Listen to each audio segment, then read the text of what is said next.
അസ്സലാമു അലൈക്കും, welcome back. ഇന്നത്തേത് ഒരു ബ്രേക്ക്ഫാസ്റ്റ് റെസിപ്പിയാണ്. ഗോതമ്പ് പൊടിയിലാണ് ഞാനിത് ചെയ്തെടുത്തിട്ടുള്ളത്. അപ്പോൾ നല്ല സിമ്പിളായിട്ടും അതുപോലെ തന്നെ നല്ല ടേസ്റ്റി ആയിട്ടും ഉണ്ടാക്കിയെടുക്കാൻ വേണ്ടിയിട്ട് പറ്റിയ ഒരു അടിപൊളി ബ്രേക്ക്ഫാസ്റ്റാണിത്. അപ്പോൾ അതുണ്ടാക്കുന്നത് ഇങ്ങനെയൊന്ന് കണ്ടുകൊണ്ടിരിക്കുമ്പോൾ ഇഷ്ടമാണെങ്കിൽ നിങ്ങളുടെ സപ്പോർട്ടിക്ക് ഉണ്ടാവുക. ഇതിന് വേണ്ടിയിട്ട് ഒരു മിക്സിയുടെ ജാറിലോട്ട് ഞാൻ 2 കപ്പ് ഗോതമ്പ് പൊടി ഇട്ടെടുക്കുന്നുണ്ട്. സെയിം കപ്പിൽ 2 കപ്പ് വെള്ളം കൂടി ഞാനിതിലേക്ക് ഒഴിച്ചെടുക്കുകയാണ്.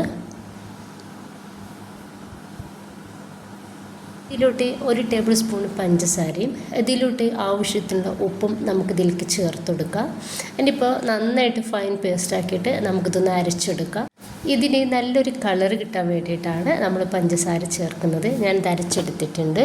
ഇപ്പോൾ ഞാനൊരു ബൗളിലേക്ക് ഒഴിച്ചെടുക്കുകയാണ്. ഇതിലോട്ട് ഒരു 2 കോഴിമുട്ട പൊട്ടിച്ചിട്ട് ഒഴിച്ചെടുക്കുക. ഇനിയിപ്പോൾ നന്നായിട്ട് മിക്സ് ആക്കി എടുക്കുക. നമ്മൾ അരക്കുന്നതിൻ്റെ കൂടെ നമ്മൾ ഒരിക്കലും കോഴിമുട്ട ചേർക്കരുത്. അരച്ച് കഴിഞ്ഞതിന് ശേഷം വേണം ചേർത്ത് കൊടുക്കാൻ വേണ്ടിയിട്ട്. അപ്പോൾ ഞാനിത് നന്നായിട്ട് മിക്സാക്കി എടുത്തിട്ടുണ്ട്. ഇനിയിപ്പോൾ ഞാൻ പാൻ അടുപ്പത്ത് വെച്ചിട്ട് പാൻ ചെറുതാക്കിയിട്ടൊന്ന് ചൂടായി എടുക്കുന്ന സമയത്ത് ഒരു കയ്യിൽ മാവ് ഇതിലേക്ക് ഒഴിച്ചെടുക്കുന്നുണ്ട്. മാവ് ഒഴിച്ചെടുക്കുന്ന ഒരു സമയത്ത് നമ്മുടെ ആ ഒരു പാന് ചെറുതാക്കിയിട്ട് ചൂടാവാനേ പാടുള്ളൂ. നന്നായിട്ട് ചൂടായിട്ടിരിക്കുന്ന പാനാണെങ്കിൽ നമുക്കിത് ദോശ പോലെയിട്ടേ കിട്ടുള്ളൂ.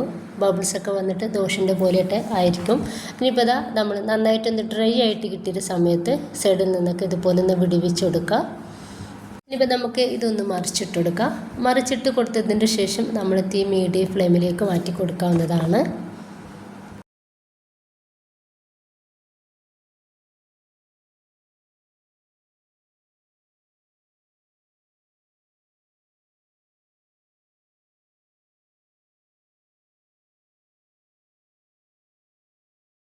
ഒരു 2-3 പ്രാവശ്യം നമുക്കിതൊന്ന് തിരിച്ച് മറിച്ചിട്ടെടുക്കാം.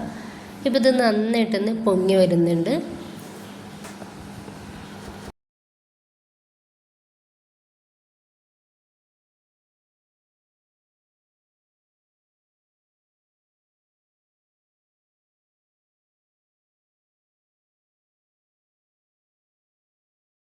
അപ്പോൾ നന്നായിട്ട് തന്നെ ഒന്ന് പൊങ്ങി റെഡിയായിട്ട് കിട്ടിയിട്ടുണ്ട്. ഈ ഒരു സമയത്ത് നമുക്ക് വേണമെങ്കിൽ ഇതിലോട്ട് കുറച്ച് ബട്ടറോ നെയ്യോ അല്ലെങ്കിൽ വെളിച്ചെണ്ണ എന്തെങ്കിലും ഒന്ന് ഇതുപോലെ ഒന്ന് ചെറുതായിട്ട് ഒന്ന് തേച്ചെടുക്കാം.